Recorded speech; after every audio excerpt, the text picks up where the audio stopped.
नमस्कार दोस्तों, जय श्री राम। दोस्तों आज हम क्लास 11th के हिस्ट्री के chapter 1 writing and city life को करना शुरू कर रहे हैं, जिसमें बच्चों सबसे पहले अगर मैं बात करूं हिस्ट्री की, तो हिस्ट्री आपको पता ही है बच्चों क्या होता है। हमारे पास्ट इवेंट्स जिनको हम पढ़ते हैं, इंपॉर्टेंट पास्ट इवेंट्स को हम पढ़ते हैं। तो हमारा जो पहला चैप्टर है बच्चों राइटिंग एंड सिटी लाइफ, ये एक तरीके से क्या बात हो रही है इसमें कि विश्व के अंदर सबसे पहले जो लेखन, मतलब एक तरीके से इसको हिंदी में बोलूं तो शहरी जीवन तथा लेखन प्रणाली तथा शहरी जीवन ऐसे करके हिंदी में चैप्टर नाम है इसका। इंग्लिश में इसको बोलते हैं राइटिंग एंड सिटी लाइफ। तो अब राइटिंग एंड सिटी लाइफ जो बच्चों इतना इंपॉर्टेंट हो चुका है हमारा इसको समझने के लिए, क्योंकि इस टॉपिक के अंदर हम पढ़ेंगे किसके बारे में कि राइटिंग कब शुरू हुई, पूरे विश्व के अंदर, वर्ल्ड के अंदर क्या शुरू हुई, राइटिंग मतलब लिखना कब शुरू हुआ, और दूसरा टाउन्स सिटी लाइफ कब शुरू हुई। तो बच्चों सबसे पहले कब, कैसे, कहां का आंसर मैं आपको दूं उससे पहले आप समझिए कि इसकी शुरुआत हुई बच्चों मेसोपोटामिया में। अगर मैं इसको राइटिंग एंड सिटी लाइफ करके हटा दूं, काट दूं और इस चैप्टर का नाम लिख दूं मेसोपोटामिया, तो वो ज्यादा बेस्ट होगा।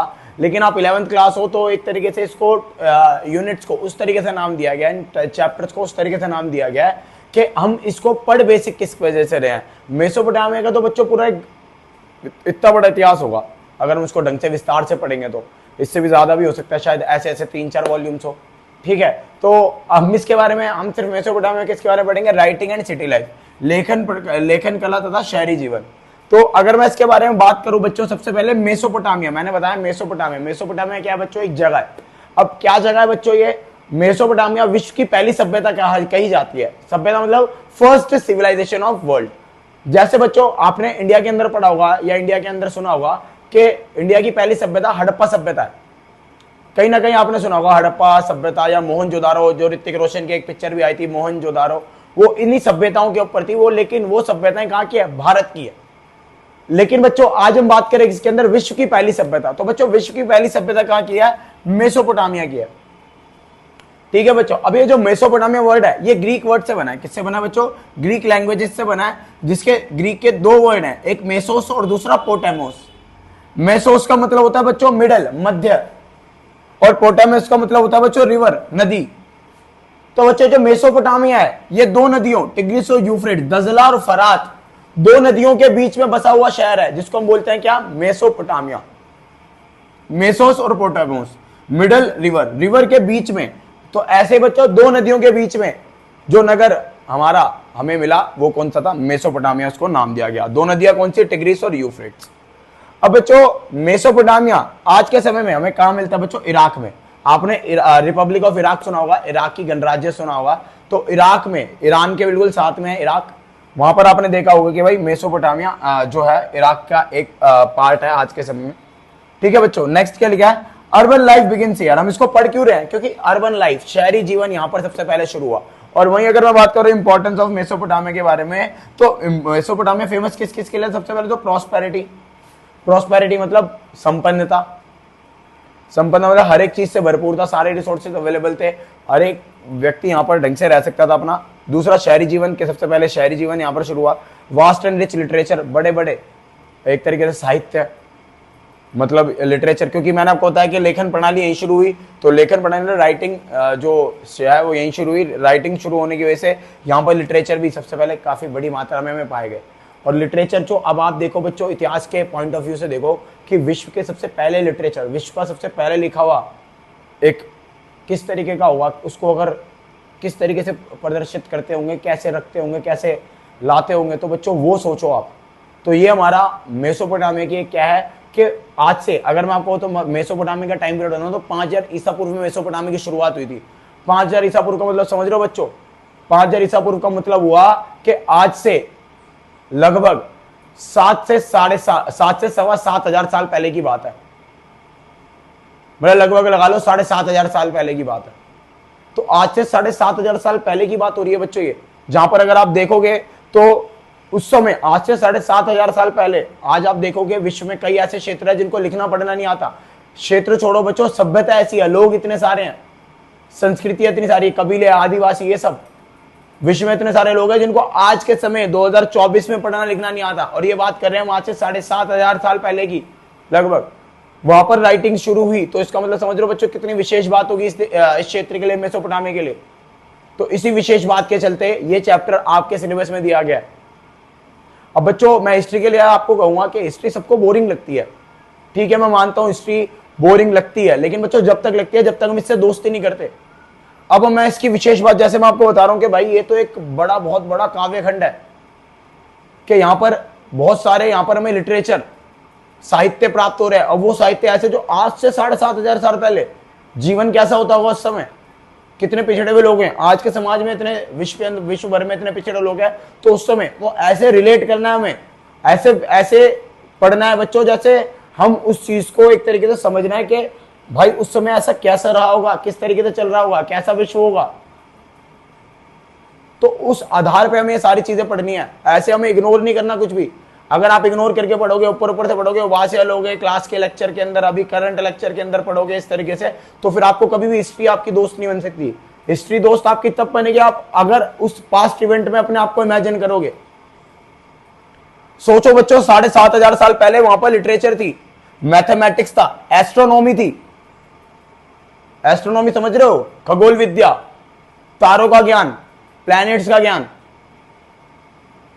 जैसे हमारे देश के अंदर ही हम बनाते हैं जनवरी फरवरी मार्च अप्रैल मई जून जुलाई अगस्त, Sunday Monday Tuesday Wednesday Thursday के 12 महीने होंगे, एक दिन के अंदर 24 घंटे होंगे। ये सारी चीजें हमें एस्ट्रोनॉमी खगोल विद्या के आधार पर ही पता लगती है। आज से 7,500 साल पहले शुरू हो गई थी विश्व के अंदर ये, सबसे पहले मेसोपोटामिया। तो अपने आप को यहां रख के देखो, इस जगह पर रख के देखो, तब आपको इन चीजों में मजा आने लगेगा। जैसे कि मैं आपको बताऊं कि मेसोपोटामिया फेमस था किसके लिए, prosperity, urban life, vast and rich literature, कि उस समय लिटरेचर इतना ज्यादा लिखा हुआ था। फिर अगला मैथमेटिक्स एंड एस्ट्रोनॉमी, गणित भी था बच्चों वहां पर। ऐसे सवाल जो आज के समय में यूज होते हैं, जैसे आपने सुना होगा square root of 2 equal to 1.4 something करके कुछ होता है। तो ये सारी चीजें कहां पर पढ़ रहे हैं हम, 1.1 सॉरी 0 पॉइंट समथिंग है यार, I don't know about math इतना, तो उस चीज के लिए मैं आपसे माफी चाहूंगा। मैंने बस एक कोशिश की है कि मेसोपोटामिया में भी स्क्वायर रूट 2 की एक वैल्यू थी, ठीक है दोस्तों। तो अब मैं आगे बात करूं आपसे इसी चीज को लेकर कि मेसोपोटामिया का जो आज इतिहास है, अब इस इतिहास के स्रोत क्या है, हमें इस इतिहास के बारे में पता कैसे चला। तो सोर्सेज क्या है बच्चों, सबसे पहले बिल्डिंग मतलब इमारतें, स्टैच्यूज मतलब मूर्तियां, जो उस समय की मूर्तियां हमें मिली है, इमारतें में मिली है, टॉम्स कब्रें, टॉम्स मतलब क्या बच्चों, कब्रें, ग्रेवयार्ड्स भी कह सकते हैं टॉम्स को, ज्वेलरी आभूषण, किस प्रकार के आभूषण होते थे, सोने चांदी के होते थे, स्टोन्स का यूज होता था, क्या रहते थे कैसे रहते थे, इन सबसे पता लगता है बच्चों। टूल्स, औजारों से हमें मतलब एक तरीके से टूल्स औजारों से हमें पता लगा वहां के इतिहास के बारे में। कॉइन्स, क्ले टैबलेट्स, अभी क्ले टैबलेट्स और रिटन डॉक्यूमेंट्स मैं आपको समझाता हूं। सबसे पहले तो अब ये क्ले टैबलेट्स है क्या, तो जैसे मैंने बताया बच्चों कि मेसोपोटामिया के अंदर सबसे पहले जो लेखन प्रणाली की शुरुआत हुई, ठीक है, तो वो मतलब लिखना शुरू हुआ, लेकिन बच्चों उस समय कागज पे या किसी पत्ते पर नहीं लिखा जाता था। जैसे हम सोचते हैं कि भाई आदिवासियों के समय में या फिर आदि मानवों के समय में वो पत्ते पे लिखते होंगे, नहीं, आदि मानव तो लिखते ही नहीं थे, आदि मानव को ढंग से बोलना भी नहीं आता था। आप टार्जन देखा ना कार्टून के अंदर कैसे करता है, वो चिल्लाता है ऐसा करके छाती पीट के, तो इसी तरीके से थे आदि मानव भी। तो आदि मानवों का इतिहास में तो चलो उनको लिखना विखना भी आता है, लेकिन उसके बाद का जो बना, जैसे मेसोपोटामिया पहली लिखित, जहां पर पहले राइटिंग सिस्टम हुआ, तो क्ले टैबलेट्स पे लिखते थे। किस पे लिखते थे, क्ले टैबलेट। अब क्ले टैबलेट क्या होती है बच्चों, मिट्टी की जो चिकनी मिट्टी होती है ना, गीली मिट्टी, उसको गूंथा जाता था आटे की तरह, उसको शेप दी जाती थी एक, जैसे अपने फोन वाला टैबलेट होता है ना, ऐसे जैसे हमारा अपना टैबलेट होता है, उसको टैबलेट ऐसी एक शेप दी जाती थी, और उस पे एक तिल्ली होती थी, रीड कट स्टिक, जिसको हम हिंदी में बोलते हैं सरकंडे की तिल्ली, ऐसे एक हाथ से पकड़ते थे, उसको गीली मिट्टी पर ही लिखते थे गड़ाकर। तो वो जो टैबलेट थी ना, वो क्ले टैबलेट बोलते हैं। तो आज के टाइम जैसे हम पेपर यूज करते हैं ना, तो उस समय क्ले टैबलेट यूज करते थे। तो ये बच्चों है हमारा clay tablets and written documents, और जो लिखित दस्तावेज भी है वो भी इसी प्रकार क्ले टैबलेट्स पर ही लिखे जाते थे सारे के सारे। तो ये सारी चीजें हमें उस समय का इतिहास बताती है। अब मैं बता दूं बच्चों टूल्स कैसे इतिहास बताते हैं। तो बच्चों टूल्स, जैसे आज के टाइम पे सबसे ज्यादा टूल्स कौन से यूज होते हैं, आयरन। सबसे ज्यादा कौन सा टूल यूज होता है, मतलब कौन सा मेटल यूज होता है, आयरन यूज होता है, जिसके सारे टूल्स बनते हैं। तो टूल से पता लगता है कि भाई वो जो समय है वहां पर सबसे ज्यादा कौन सा मेटल यूज होता है। और जैसे मेसोपोटामिया है, यहाँ पर सारे टूल्स, ये सारी चीजें किससे बनती थी? ब्रॉन्ज से बनती थी। किससे बनती थी? ब्रॉन्ज। तो इसको क्या कहा गया बच्चों? ब्रॉन्ज एज कहा गया। क्या कहा गया? मेसोपोटामिया के समय को ब्रॉन्ज एज। अब ये ब्रॉन्ज एज क्या होता है, क्या नहीं होता, उसके लिए मैंने अपने पुराने यूट्यूब चैनल पे, जहां पर मैं पहले पढ़ाता था, वहां पर मैंने एक वीडियो बनाई थी कि ब्रॉन्ज एज क्या होता है, एक तरीके से स्टोन एज क्या होता है। सारी चीजें मैंने वहां पर एक्सप्लेनेटिव तरीके से बताई है, लेकिन वो चीज मैं यहाँ पर भी अपने इस चैनल पे भी मैं आपको बहुत ही विस्तार से बताऊंगा, अच्छे से, उससे भी ज्यादा अच्छे से पढ़ाऊंगा उस चीज को। तो मैंने आपको बताया कि जो टूल्स है उससे पता लगता है कि भाई वहां पर उस समय में कौन सा मेटल सबसे ज्यादा यूज होता है। फिर मैं बात करूं ज्वेलरी, ज्वेलरी से पता लगता है कि बच्चों कौन कौन सी चीजें प्रीशियस मेटल में आती थी, कौन अमीर। अब जैसे मान लो एक कब्र मिली, कब्र के अंदर सोने के गहने मिले, तो साफ पता लग रहा है बच्चों अमीर की कब्र है। अब वहीं अगर मैं बात करूं, एक कब्र मिली जहां पर क्या मिला बच्चों? तांबे के गहने। तो बच्चों ये क्या बता रहा है? एक बंदा अमीर है, एक बंदा गरीब है। तो अमीर गरीब से क्या पता लगता है? इनइक्वालिटीज, कि ज्यादातर लोग गरीब रहते थे वहां पर या ज्यादातर लोग अमीर रहते थे, ये चीज है। तो प्रॉस्पेरिटी ऐसे ही नहीं बोला हमने यहाँ पर कि मेसोपोटामिया प्रॉस्पर था। ये प्रॉस्पेरिटी हम एक तरीके से, हर एक तरीके से देखेंगे। अब जैसे मैं बात करूं टॉम्स, कब्रों से सबसे ज्यादा पता लगता है हमें क्या? इनइक्वालिटी ऑफ सोसाइटी, कि उस समय जो समाज था किस तरीके का था। कब्र के अंदर ही सारी चीजें दफनाई जाती हैं उस व्यक्ति से जुड़ी हुई। आपने देखा होगा आज भी मान्यताएं मानी जाती है विश्व में कई सारी सभ्यताओं के अंदर या विश्व में कई सारी संस्कृतियों में। क्या करते हैं कि कब्र के अंदर ही सारी चीजें हम क्या करते हैं? माने एक तरीके से उस व्यक्ति से जुड़ी हुई चीजें डालते हैं। तो उस समय के लोग वो आभूषण वगैरह ये सारी चीजें डालते थे। तो इससे क्या पता लगता है कि अमीर की कब्र कैसी है, गरीब की कब्र कैसी है, वो पता लगता है। समझ आए मेरी बात? तो अमीर गरीब का फर्क पता लगता है, तो सामाजिक विषमताएं पता लगती है, मतलब सोशल इनइक्वालिटीज पता लगती है इससे। नेक्स्ट, स्टैचू, मूर्तियां। मूर्तियों से बच्चों सबसे ज्यादा होती है राजाओं की पहचान या उस समय की जो कला है उसकी पहचान। अब जैसे मूर्ति वगैरह कौन? ये राजा महाराजा ही तो अपनी उसमें बनवाते थे, ग्रेटनेस दिखाने के लिए, अपनी वीरता दिखाने के लिए तो मूर्तियां बनाते थे बड़ी बड़ी। जैसे बाहुबली में लाल देव की बड़ी सी मूर्ति बनी थी। तो ये सारी चीजें क्या है? वो अपनी ग्रेटनेस दिखाने, अपनी महानता, अपनी वीरता दिखाने के लिए तो करते थे। ऐसे ही उस समय के राजा भी ऐसे करते थे। और इन सब चीजों से क्या पता लगता है कि उस समय की जो कलाकारी है, मूर्ति कला है, कितनी विकसित थी, कार्विंग थी वो कितनी विकसित थी। अगला बिल्डिंग, इमारतें। इमारतों से बच्चों आर्किटेक्चर ही पता लगता है। और एक तरीके से समझ लो बच्चों, जितना बड़ा महल उतना प्रॉस्पर देश, ये सारी चीजें। नेक्स्ट अगर मैं आपको बताऊं लैंग्वेज ऑफ मेसोपोटामिया या लैंग्वेजेस इन मेसोपोटामिया, तो बच्चों जैसा मैंने बताया मेसोपोटामिया की शुरुआत हुई 5000 ईसा पूर्व से। तो सबसे पहली जो ज्ञात भाषा थी मेसोपोटामिया की होती सुमेरी भाषा, जिसको हम बोलते हैं सुमेरियन लैंग्वेज। फिर बच्चों 2400 ईसा पूर्व में, मतलब 2400 बीसी में इसकी जगह ले ली किसने? अकदी भाषा ने, अकदियन लैंग्वेज आ गई। फिर 1400 ईसा पूर्व में कौन? अरामिक लैंग्वेज आ गई। अरामिक लैंग्वेज वो थी बच्चों जो हिब्रू बोली जाती थी, उसी से मिलती जुलती थी। 1000 ईसा पूर्व आसपास में 1000 बीसी के समय में यही लैंग्वेज, अरामिक लैंग्वेज हिब्रू में बदल गई।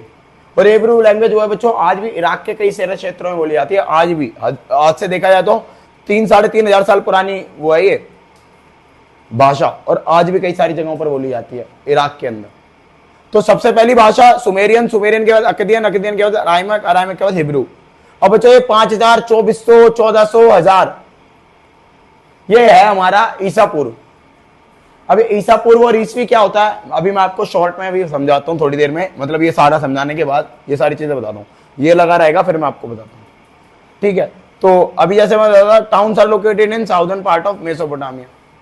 जो टाउन्स थे कहां लोकेटेड थे? साउदर्न पार्ट ऑफ मेसोपोटामिया में लोकेटेड थे। मतलब सारा का पूर्व, मतलब जो शहरी जीवन था मेसोपोटामिया में, जो शहर थे वो सारे कहां थे? दक्षिण क्षेत्र में थे, दक्षिणी भाग में थे, साउदर्न रीजन में थे, जिसको सबसे पहले सुमेर कहा जाता था। फिर आगे चलकर इसको अकद कहा गया, साउदर्न पार्ट को। फिर 2000 ईसा पूर्व में इसको नाम दिया गया बेबीलोनिया। अब इसका रीजन है, इसके रीजन क्या है? जैसे सुमेरियन है तो 5000 ईसा पूर्व सबसे पहले यहां पर सुमेरियन लैंग्वेज बोली जाती थी। जैसे भारत में हिंदी बोले जाते तो हिंदुस्तान, समझ रहे हो मेरी बात? कहीं पर अरबी भाषा बोलती है तो अरेबी, अरबी, अरबी मतलब देश का नाम हो गया सऊदी अरब। क्लियर है ना? तो भाषाओं के नाम पे भी एक तरीके से क्षेत्रों के नाम रखे जाते थे पहले। तो उसी आधार पे जैसे सुमेरियन लैंग्वेज सबसे पहले ज्ञात लैंग्वेज थी तो उसी आधार पे इसका नाम रखा गया सुमेर। फिर बाद में अकद ने उसकी जगह ली तो उसके फिर इसका नाम रखा गया अकद। अकद के बाद इसको नाम दिया गया बेबीलोनिया। अब बेबीलोनिया क्यों? क्योंकि इस समय शहर था यहाँ पर साउथ के क्षेत्र में ही 2000 ईसा पूर्व में, जिसका नाम था बेबीलोन। अब ये जो बेबीलोन है बच्चों, उस समय का सबसे महत्वपूर्ण, सबसे फेमस शहर था। और इस महत्वपूर्ण और फेमस शहर की प्रसिद्धि के आधार पर ही पूरे जो दक्षिणी भाग था मेसोपोटामिया का, उसका नाम बेबीलोनिया रख दिया गया। इस बेबीलोन नगर के आधार पर, इस मतलब बेबीलोन टाउन के अकॉर्डिंगली पूरे के पूरा नाम क्या रख दिया बच्चों? बेबीलोनिया रख दिया। तो बच्चों जैसे कि मैंने आपको बताया था कि मेसोपोटामिया के अंदर सबसे पहला क्या है? 5000 ईसा पूर्व, फिर 2400 ईसा पूर्व, 1400 ईसा पूर्व और 1000 ईसा पूर्व। अब ये जो ईसा पूर्व का वो है मेथड मैं आपको समझाना चाह रहा हूं। तो इधर आ जाइए बच्चों यहाँ पे। तो जैसे कि मैंने आपको बताया, इसको समझने के पहले एक नंबर लाइन के बेसिस पे समझना पड़ेगा। जैसे आज के टाइम क्या चल रहा है बच्चों? 2024 चल रहा है, तो एक टाइम पर एक भी चला होगा। अब बच्चों एक बात सोच के देखो कि 1 से 2024 तक का जो समय है, इसको हम क्या कहते हैं? ईस्वी कहते हैं हिंदी में, और इंग्लिश में कहते हैं एडी, एनो डोमिनी, और सीई भी कहते हैं। फर्क बताता हूँ दोनों में, सारी एक चीज समझाता हूँ, जल्दी से समझना।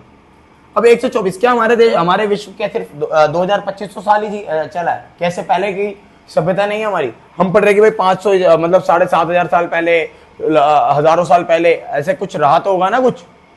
आज से 10,000 साल पहले मनुष्य नहीं था? बिल्कुल था। तो लेकिन अब ये जो 1 से 24 का जो समय, 1 से 2024 है, इसको कहते हैं ईस्वी।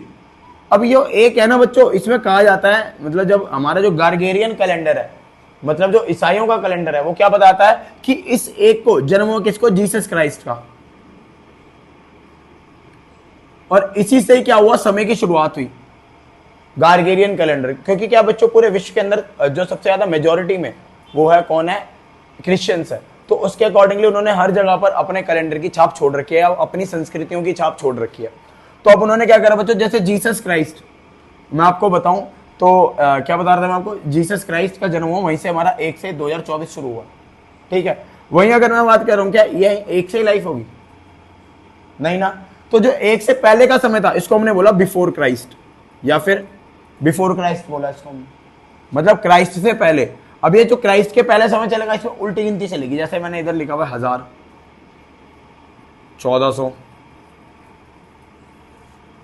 फिर मैंने क्या बताया था? 2400, 5000। अब इस 5000 साल पहले, 5000 से भी पहले का समय हो रहा है, 10,000 ईसा पूर्व, 15,000 ईसा पूर्व। ईसा पूर्व मतलब क्या है? इस 1 से पहले का समय। ये जो एक बनाया ना मैंने, ये वाला 1, इस 1 से जो पहले का समय है, वो हमारा किस में काउंट होगा? बीसी, और या फिर बीसी। इसको जीसस क्राइस्ट का समय बोला गया, चलो एडी। एडी का मतलब होता है ईसा का समय, और हिंदी में तो वैसे ईसवी बोलते हैं। और इसको कॉमन एरा भी बोलते हैं। अब जो गार्गेरियन में बिलीव नहीं करते, उसको क्या बोलते हैं? Common era. मतलब जो क्रिश्चियनिटी बिलीव नहीं करते, उसको कॉमन एरा बोलते हैं। ऐसे यहाँ पर बिफोर क्राइस्ट बोलते हैं। जो इसमें गार्गेरियन कैलेंडर को फॉलो नहीं करते, उसको बोलता है बिफोर कॉमन एरा। जैसे कि हम लिखते हैं, हमने लिखा ना बीसी, बीसी, बीसी, बीसी, तो before common era. Common era मतलब ये 1 कॉमन है, ये 1 क्या है? कॉमन है। इसके बाद का जो समय चल रहा है वो चलता रहेगा। इससे पहले का जो समय है उसको बोला गया बिफोर कॉमन एरा। इसका सिंपल सा एक मेथड है। हर एक सभ्यता ने अपना अलग अलग कैलेंडर बनाया।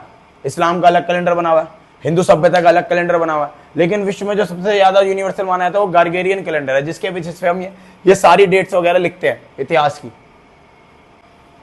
तो दोस्तों अब हम पढ़ेंगे अभी तक जो हमने पढ़ा वो तो सारा इंट्रोडक्शन था। तो हम आ रहे किस पे? मेसोपोटामिया के चैप्टर पे, जिसपे हम सबसे पहले उस पढ़ेंगे ज्योग्राफी ऑफ मेसोपोटामिया, मेसोपोटामिया का भूगोल। जैसे मान लो बच्चों, ये जो मैंने पूरा गोला सा बनाया है मेसोपोटामिया है, ठीक है। और ये हमारा नॉर्थ है, ये हमारा साउथ है, ये हमारा ईस्ट है, ये हमारा नॉर्थ ईस्ट है। जो मैंने अभी डायरेक्शंस आपको दिखाई है, यही डायरेक्शंस में वहां पर चीजें थी, बाकी डायरेक्शंस में कुछ भी हमें चीजें ढंग से नहीं मिली है। तो मैंने आपको बताया था कि जो मेसोपोटामिया है, 2 नदियों के बीच में, एक तरफ जा रहे टिग्रिस और एक तरफ जा रहे यूफ्रेट्स। तो टिग्रिस और यूफ्रेट्स, दजला और फरात के बीच में बसा हुआ जो नगर था वो है, ठीक है। अगर मैं आपको बताऊं कहां से शुरू करते हैं? नॉर्थ ईस्ट से शुरू करते हैं। तो नॉर्थ ईस्ट में क्या है बच्चों?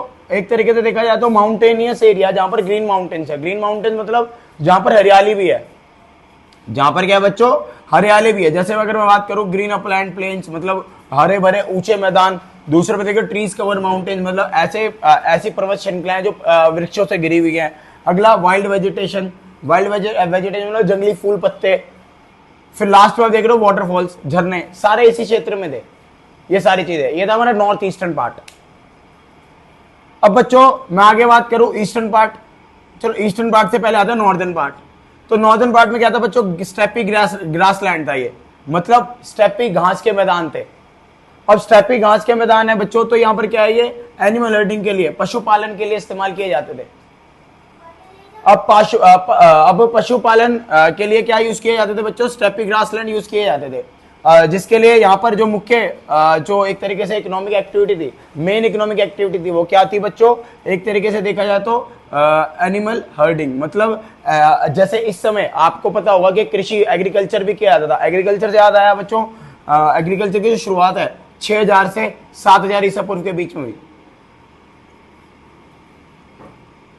6000 से 7000 ईसा पूर्व के बीच में हमारी कृषि जो है उसकी शुरुआत हुई थी बच्चों। अब कृषि की शुरुआत अगर मैं आपको बताऊं बच्चों, स्टेपी ग्रासलैंड मैं आपको बता रहा था, जहां पर क्या था बच्चों, एनिमल हर्डिंग होती थी। अब यहां पर एग्रीकल्चर की जगह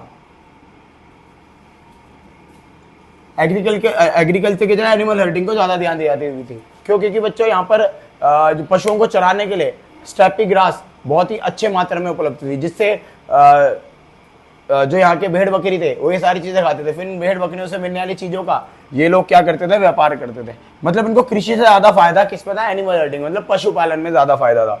ईस्टर्न पार्ट में क्या था बच्चों, ये जो टिग्रिस रिवर है इसकी क्या थी, ट्रिब्यूटरीज। मतलब एक तरीके से देखा जाए तो ट्रिब्यूटरीज का मतलब होता है सहायक नदियां।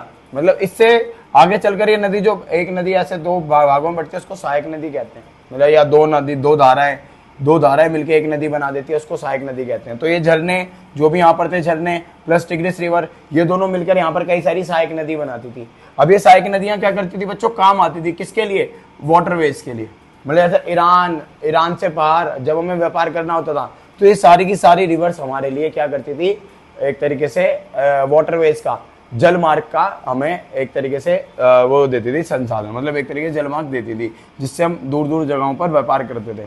अब जैसे मैं बताऊं कि बच्चों साउदर्न पार्ट सबसे इंपॉर्टेंट पार्ट था। क्यों? क्योंकि बच्चों साउदर्न पार्ट में ही मैंने इसको यहाँ पर आपको बताया था अभी क्या, कि साउदर्न पार्ट में ही क्या हुआ था, सिटी लाइफ शुरू हुई थी। तो ये साउदर्न पार्ट ही हमारा क्या, सिटी लाइफ का है। अब ये साउदर्न पार्ट पूरा क्या था बच्चों, डेजर्ट एरिया था। क्या था, डेजर्ट एरिया था, पूरा का पूरा समुद्री क्षेत्र था। अब समुद्री क्षेत्र के होने के साथ साथ यहाँ पर क्या था बच्चों, सिटी लाइफ। बेबीलोन और उरुक मारी सारे के सारे नगर, ये सारे टाउन सोचो। बेबीलोन आप पढ़ चुके हो, और उरुक और मारी, ये 3 से 4 नगर कहाँ के हैं बच्चों, ये हमारे दक्षिणी मतलब एक तरीके से यही हमारा टाउन्स थे यहाँ पर, जो कि बहुत ज्यादा फेमस थे।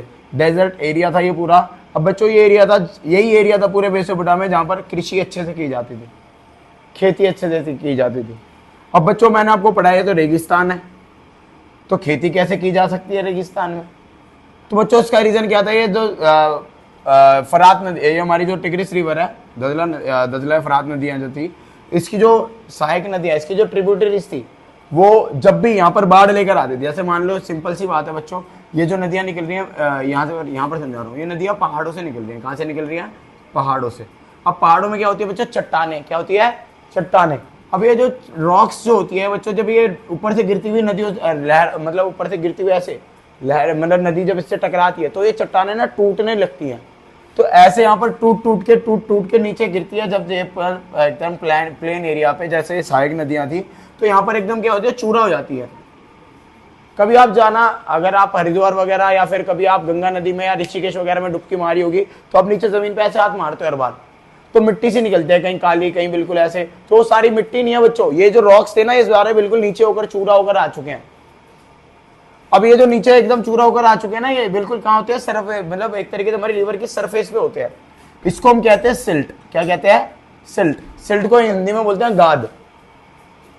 अब ये सिल्ट का काम क्या होता है बच्चों, अभी आपको बताता हूं। तो जब ये सहायक नदियों में टिग्रिस की जो ट्रिब्यूटरीज थी, इसमें जब कभी भी बाढ़ आती थी, तो ये सारा बाढ़ का पानी कहां पर आता था, इस डेजर्ट एरिया के ऊपर आ जाता था। और डेजर्ट एरिया के ऊपर आने से क्या होता था, बाढ़ अपने साथ साथ क्या लेकर आती थी, सिल्ट वाली मिट्टी लेकर आती थी, जो कि रेगिस्तान के ऊपर की मिट्टी पे बैठ जाती थी। और रेगिस्तान में जब वो ऊपर की मिट्टी पे बैठ जाती थी बच्चों, तो वो क्या करता था, अब मतलब एग्रीकल्चर को सबसे ज्यादा सपोर्ट करती थी। अब ये सिल्ट एग्रीकल्चर को कैसे सपोर्ट करती है सबसे ज्यादा, क्योंकि बच्चों सिल्ट में ना क्या होता है, मॉइस्चर बहुत ज्यादा होता है। अब देखो बच्चों, यहाँ से लेकर यहाँ तक चीज पानी में ही है, फिर भी पानी में ही है, तो उस चीज में कितना मॉइस्चर होगा। ये मॉइस्चर वाली जो सॉइल होती है ना, ये की लैंड की फर्टिलिटी को बढ़ाती है। अब ये जब इस तरीके से एकदम से आकर सिल्ट इधर गिर जाता था रेगिस्तान में, तो यहाँ पर बहुत ज्यादा क्या हो जाती थी बच्चों, मतलब एग्रीकल्चर के लिए जमीन हमारे लिए उपलब्ध हो जाती थी। ठीक है दोस्तों, इसी के साथ इस वीडियो को एंड करते हैं। ठीक है, और अगर आपको कोई वीडियो में अगर कोई डाउट हो, इस चैप्टर से रिलेटेड कुछ पूछना हो, या हिस्ट्री या पॉलिटिकल साइंस या सोशल साइंस से रिलेटेड या एसएससी से रिलेटेड कोई अगर सवाल हो आपका, तो आप कमेंट सेक्शन में पूछ सकते हो। तब तक के लिए धन्यवाद। और अगर आपको क्या करना है, अब ये जो 11th क्लास की जो हमारी ऑडियंस है, या 11th क्लास के जितने भी लिंक्स हैं आपके, सबको उन तक ये वीडियो पहुंचानी है, जिससे उनकी इस चैप्टर के अंदर काफी ज्यादा पकड़ मजबूत हो जाए। तब तक के लिए धन्यवाद, और हम आपको मिलते हैं कब, नेक्स्ट वीडियो में।